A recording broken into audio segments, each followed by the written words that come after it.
ছাত্র শিবিরের টাকার অভাব নাই। এই ইসলামী ছাত্র শিবিরের টাকার উৎসটা কি? টাকার উৎস হচ্ছে আমাদের সংবিধানে বলা আছে যে প্রত্যেক জনশক্তি, যেমন আমাদের কর্মী সাথী সদস্য যারা দায়িত্বশীল, তারা নিজেদের পকেটের একটা অংশ ছাত্র শিবিরকে দান করে। তো এখন প্রশ্ন হলো যে আপনার তো ইনকাম নাই ছাত্রদের, তারা কিভাবে দান করে? যেমন আমার হিসাব করি যে আমি প্রত্যেক মাসে কত খরচ করি, আমার পিছনে কত খরচ করা হয়, আমার পরিবার 2000, 3000, 5000 টাকা খরচ করে।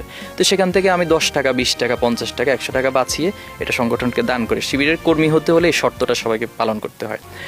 এরপরে হচ্ছে আমাদের শুভাকাঙ্ক্ষী যারা অ্যালামনাই রয়েছে, ছাত্র শিবির 1977 সাল থেকে শুরু করে আজকে দিন পর্যন্ত তো হিউজ একটা সংখ্যা আমাদের দেশে বিদেশে বিভিন্ন গুরুত্বপূর্ণ প্রফেশনে আছেন। তো ওনারা আমাদেরকে বিভিন্ন ইস্যুতে হেল্প করে থাকেন। যেমন আমরা একটা প্রোগ্রাম নিচ্ছি, তো আমাদের কোনো একজন ভাই ফোন দিয়ে যে তোমাদের এই বিষয়টা আমি দেখবো, এই খরচটা আমি নিব, তো এইভাবে করে থাকে। এখন ধনী দল এটা বলবো না আমি, বিষয়টা হচ্ছে যে আসলে টাকা তো যদি 100 টাকা থাকে, এখন 100 টাকার মধ্যে কি 100 টাকা কল্যাণে কাজ হবে, নাকি 50 টাকা আমার পকেটে ঢুকবে, 50 টাকা অন্যদিকে খরচ করব? তো এই বিষয়গুলো মনে হয় অন্যান্য দলে একটু বেশি প্র্যাকটিস হয়, কিন্তু ছাত্র শিবিরে আমি যেটা বলেছি, অন্যের টাকা নিজের পকেটে তো ঢুকানো তো পরের কথা, বরং মানে আমার পকেটের টাকাটাই আমি সংগঠনের কাজে ব্যয় করি। তো এই জন্য আমাদের কাজে বা খরচের মধ্যে একটা বরকত রয়েছে, একটা বারাকা রয়েছে।